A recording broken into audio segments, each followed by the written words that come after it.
Ngayong araw, isang hindi inaasahang kaganapan ng yumanig sa bansa matapos sumugod ang isang buong batalyon ng Philippine Army sa Malacanang upang isagawa ang pag-aresto kay Pangulong Kuting Jr. Ayon sa ulat, ang kilos na ito ay batay sa kautusan ng Korte Suprema matapos ang ilabas na warrant of arrest laban sa Pangulo kaugnay ng malalaking aligasyon ng katiwalian at iba pang mabibigat na kaso. Ang pagsugod ng militar ay sinasabing bahagi ng pagsiguro na ang batas ay maipapatupad ng patas. Ayon sa mga saksi, nagkaroon ng tensyon sa paligid ng palasyo habang pinalibutan ito ng mga sundalo. Ilang opisyal ng administrasyon ang naiulat na umalis sa palasyo bago pa dumating ang militar. Samantala, nananatili ang tanong ng publiko kung ano ang magiging susunod na hakbang ng Pangulo, lalo na tila patuloy na lumalakas ang panawagan para sa kanyang pagbibitiw sa pwesto.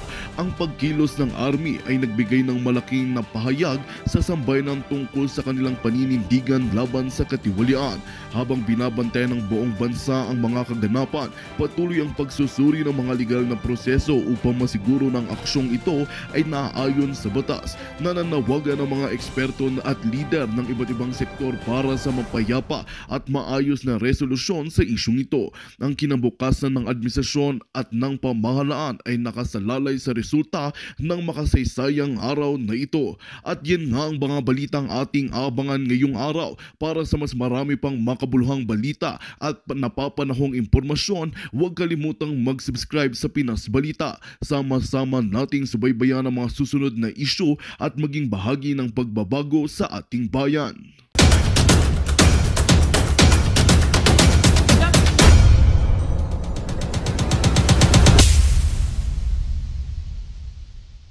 Tutuwa sila.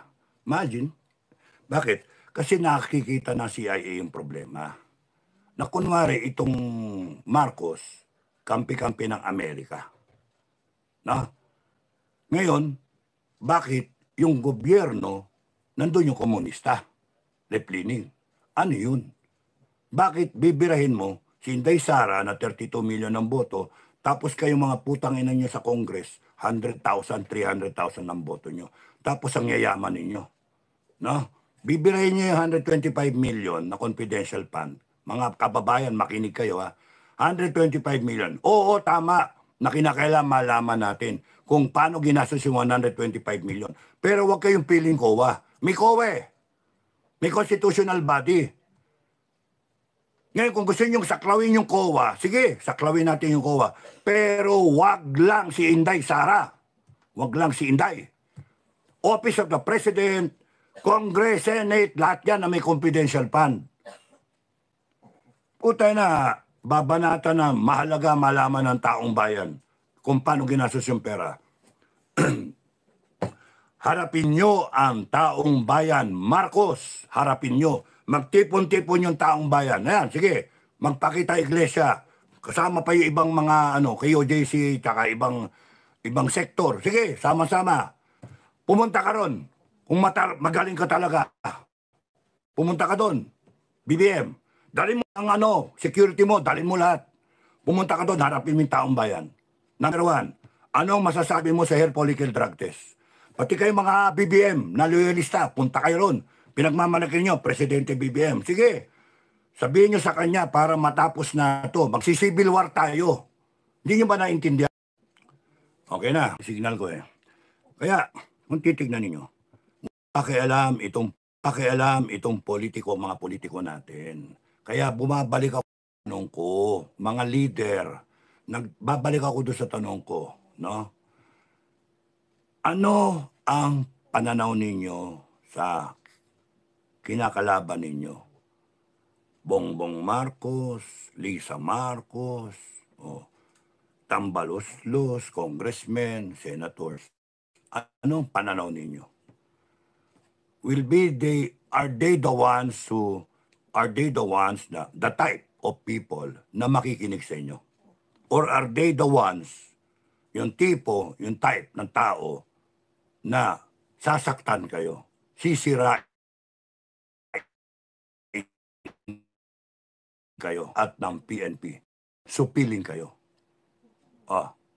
Kasi pag ang isip ninyo, lalaban ng parehas yung mga gago na yan, na nandyan na ang mga komunista, nandyan na ang mga drug lord, nandyan yung mga oligarchs, na natatakot sila na pagka nagwagi kayo, mga kababayan, kung nagwagi kayo, sovereign will of the people, patay sila. Magkaroon ng death penalty. Uusigin sila. Patay sila. Sarado tindahan nila. Now, kung pananaw ninyo, hindi sila ganon at rerespetuhin kayo yung innate, rerespetuhin kayo. Go ahead, mag-rally kayo. Maramihan. Ang tanong ko, paano kung nag-rally kayo, ang dami-dami, milyon, and then inisnab kayo? Wala lang, inisnab. That is the expression, freedom of expression, nag-rally kayo, snab-snab, wala. Katapos, uwian na ang tao. Tapos nun, pagod na yung tao, puyat. And then, ano nangyari? Wala. Inisnab kayo. Yun yung mga tipong Bongbong Marcos, walang paki. May namamatay nga, walang paki. Mag-rally pa kayo dyan sa kalsada. Sa tingin nyo, makikinig yung gago na yan? Hindi. Hair follicle drug test, napakasimple. Inisnab kayo. Tinuturo si magpa-drug test, si Digong, yan ang bangag.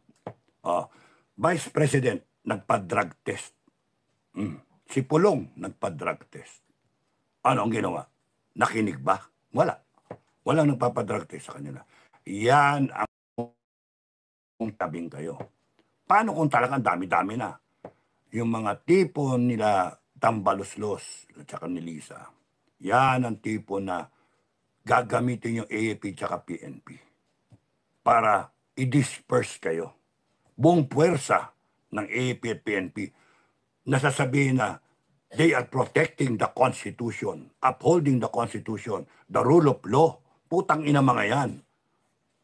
Tangin ng mga politiko na yan.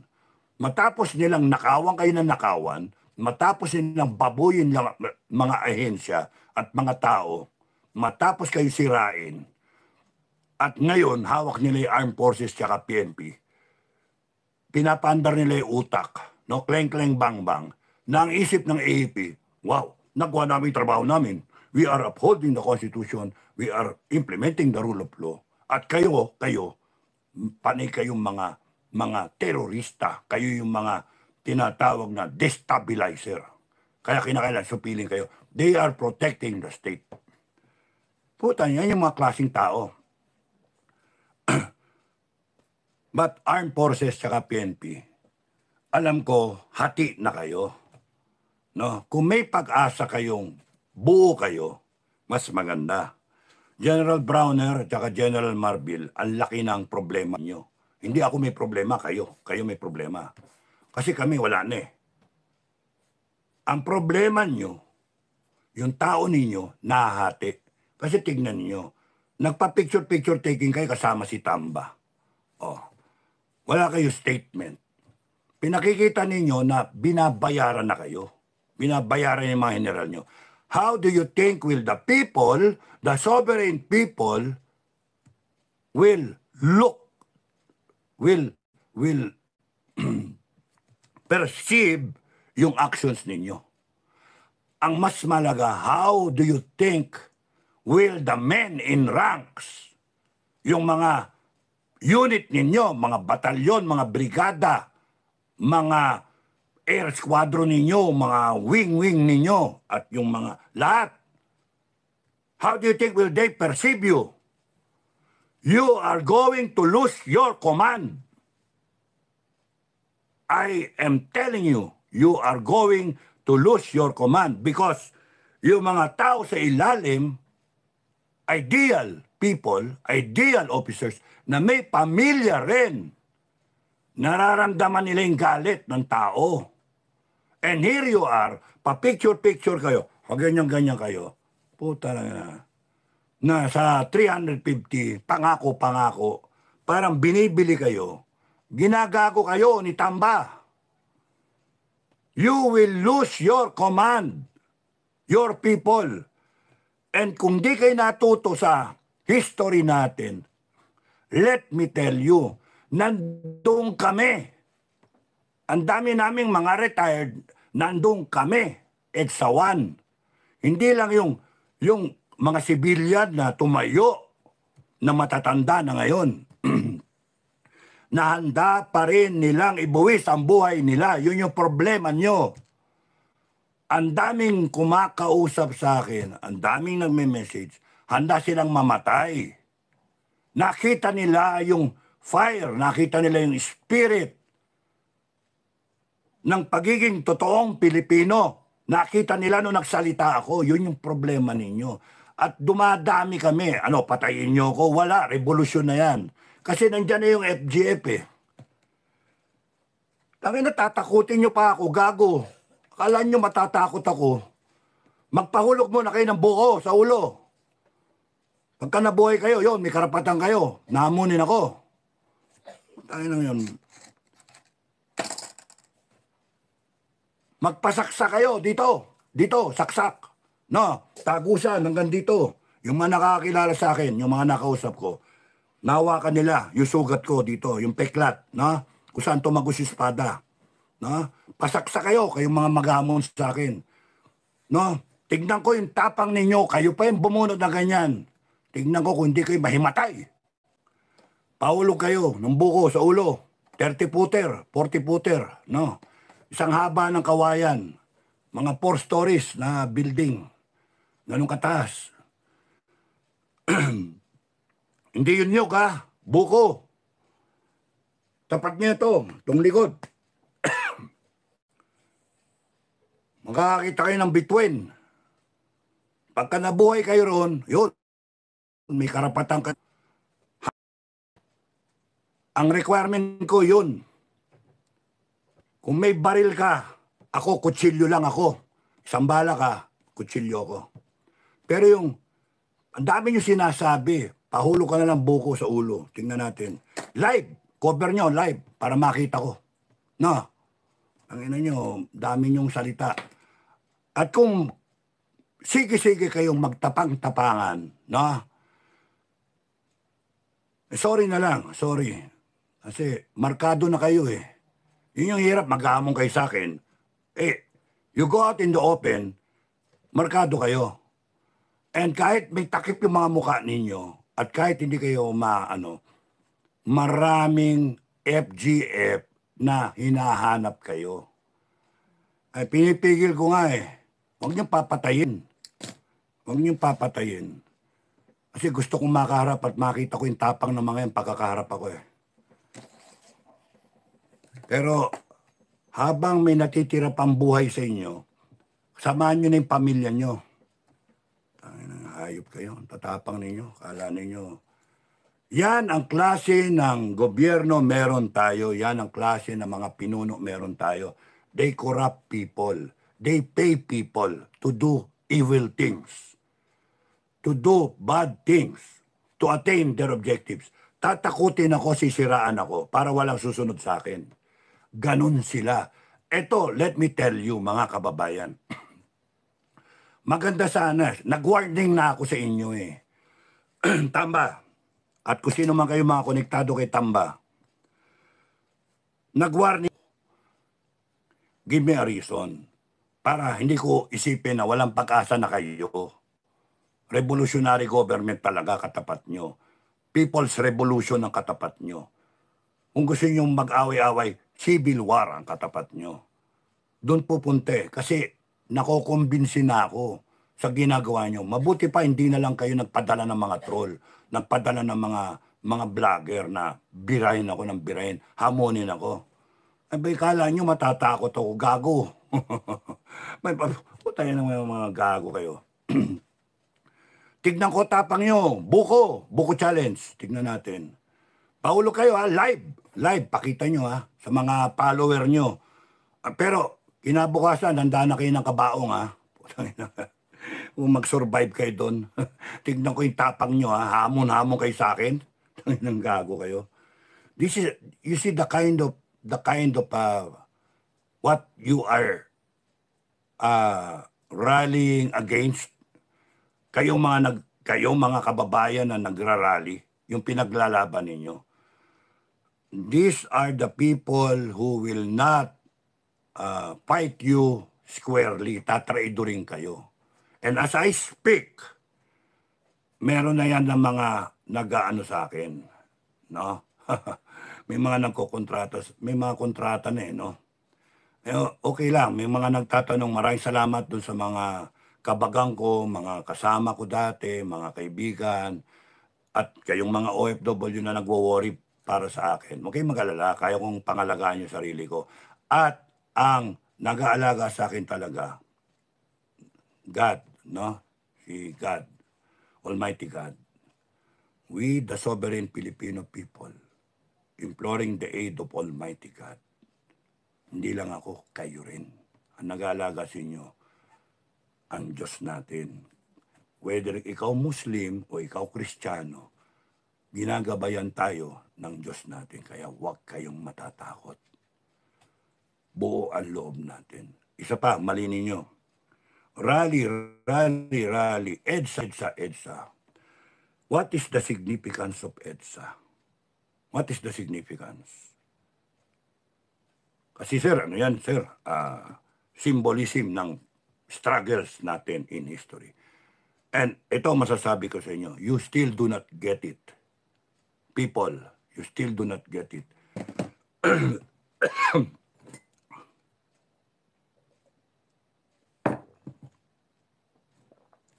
EDSA is a place. Yung pinapakita, nandun nangyari yung people power 1, people power 2, yung mga ganun ba.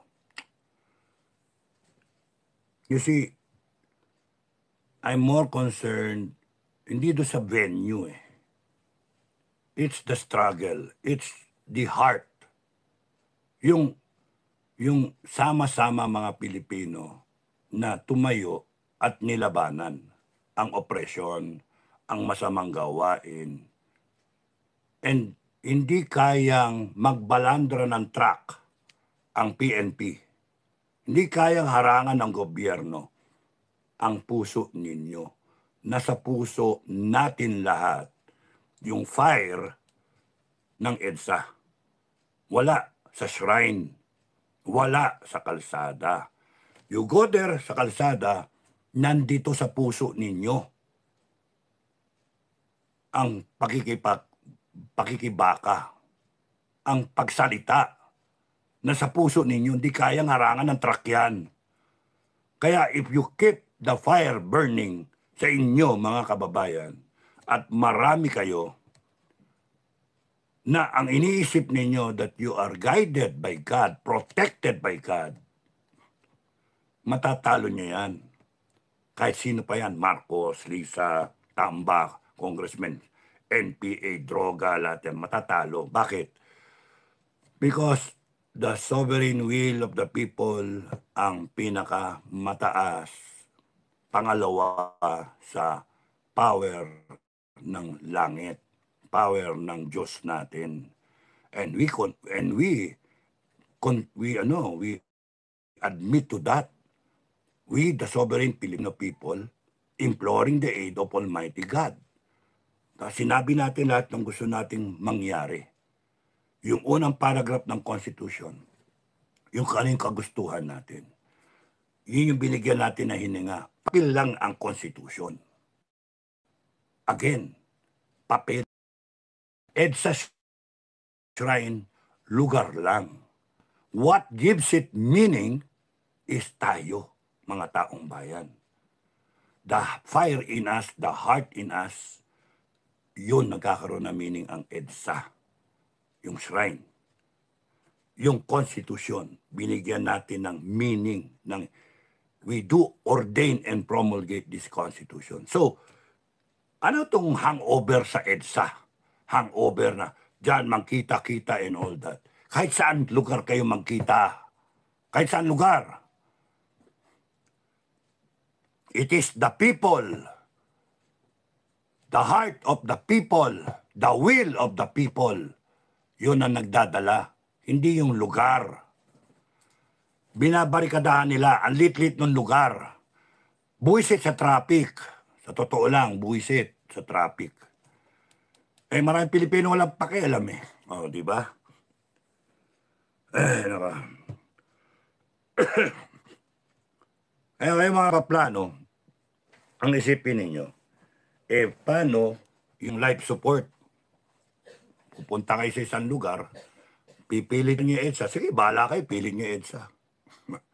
Pipilitan niyo EDSA, walang mangyayari pagka pinagpilitan niyo. It is, ewan ko ba, mahirap magsalita eh, mahirap pag ano. So, tingnan ko kung meron ako na-miss out. There is only one outcome. Sinulat ko, there's only one outcome sa mga nangyayari ngayon. Taong bayan ang mangingibabaw. Yun yung outcome. Taong bayan will be fed up, will rise up.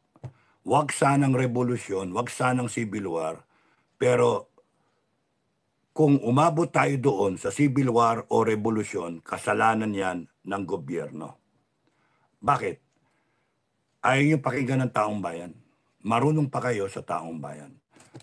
Wala kayo noon. Nagkaroon na eleksyon 2022. Binoto kayo.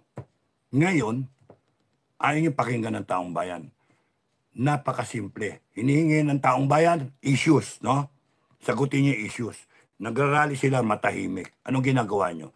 Sinusuppress ninyo. Ginagamit nyo yung PNP. Mabalikan ko kay PNP. Ginagamit yung PNP. No? Na yung PNP sinasabi na sa amin, Sir, sa susunod, sir, sana marami na talaga, sir, kasi bibitawan namin yung lugar. Bibigay na namin. Sumusunod lang kami sa utos, sir. Kung yung PNP ninyo nagsasalita ng ganun, at yung armed forces ninyo, ganun din ang salita, abay, matakot na kayo. Matatapos ito na si Sara ang presidente ng Pilipinas, na iluluklok ng taong bayan, no? Na kayo na mga walang iya at mga bayaran, lahat kayo uusigin ng taong bayan, kukulong namin kayo lahat for proper disposition. Firing squad, exile, tanggalan kayo ng citizenship. Alam nyo ba, pagka stateless kayo, kawawa kayo, talo pa kayo ng mga Afghanistan, meron silang state. Kung kayo, tinanggalan kayo ng citizenship being Filipinos, wala kayo. I-exile namin kayo. No? Sige, magpakatrol pa kayo. Magpaka-vlogger pa kayong bayaran. Sige lang. Kasi walang pupuntahan ito kundi matapos ito na presidente si Sara. Walang pupuntahan to kundi doon. At kayo mga nag-iisip na magkaroon ng military junta, no. Kami magiging kalaban nyo. Ayaw namin ng military junta. Sorry, pero meron tayong konstitusyon. Ang konstitusyon natin sinasabi, spare tire si Inday Sara. Pumalpak yung gulong na original. Pumalpak na flat tire. Beyond repair. Kaya tayo mga taong bayan, tayong driver, no? Isalpak natin yung spare tire. Sila, itong mga masasamang budi, sinisira, binubutas yung spare tire para hindi na magamit. Ganun kasimple, kung gusto nyong intindihin. Kaya hindi papayag ang taong bayan. Why? Because we are driving the future of this country. We are the driving force. Why this country is called the Philippines. Why there is a constitution. Why there is a Philippine government. Why there is an armed forces of the Philippines, Philippine National Police. We are the reason why they all exist. Tayo.